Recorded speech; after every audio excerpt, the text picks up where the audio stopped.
Hey guys, I just want to do a quick video here on basically what I would call training consistency.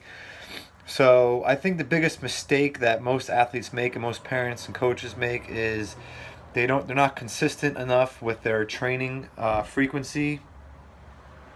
And what I mean by that is basically they don't train often enough. So um, as when someone's new to the training game, you have a young athlete, twice a week of stimulus is enough to start to improve in performance.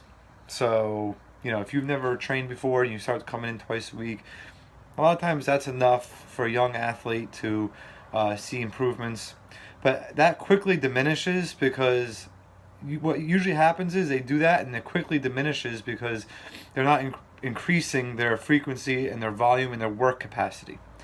Um, so work capacity would just be basically how much work can you get in a given period of time, right? So our goal for our athletes when we train them is we want to start increasing their amount of work that they do in every given training session or every hour. We know at that point that they're definitely getting stronger and they're getting in better shape. They're getting more fit. They're improving their preparedness, their general physical preparedness. And this is crucial because um, the more GPP you have, the more work capacity you have, the faster you're going to be able to recover from intense training sessions. So what happens is a lot of athletes, they don't train often enough to really get to build a lot of work capacity. And then when they go and train hard, they're basically paralyzed for a couple of days. They're sore, they're stiff, they're beat up. So then they say, well, I'm not going to train because I have a practice in 2 days from now and I don't want to be sore 2 days from now. Well, the only reason you're sore is because you're not training often enough.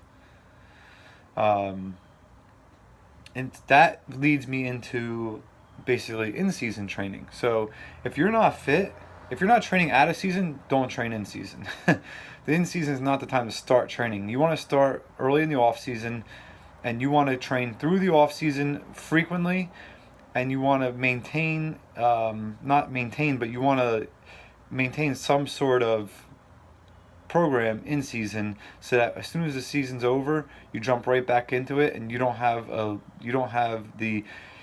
to have your performance go up and then down and then up and then down. We want to maintain even keel, this constant steady increase in performance and work capacity. So the only way for you to improve performance is to put stress on your body and force your body to overcome or adapt to those stress. Okay. Now, if you don't train often enough, or if you stop training for 3-4 months, what's going to happen is your performance starts to decrease, and then when you go back to train again, you get an even bigger drop in performance because you're beat up and you're sore from the training.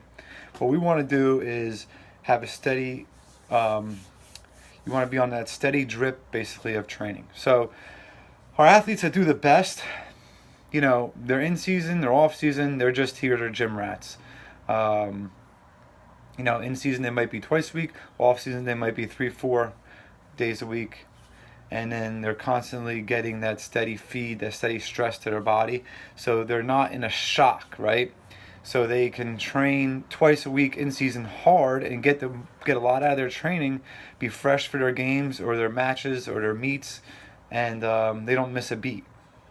So basically what I'm trying to say in this video is you want to start early, you want to train often, especially in the off season, and you want to realize that you have to stress your body. You have to put a pretty good stress on your body in order to force your body to overcome and adapt and improve performance.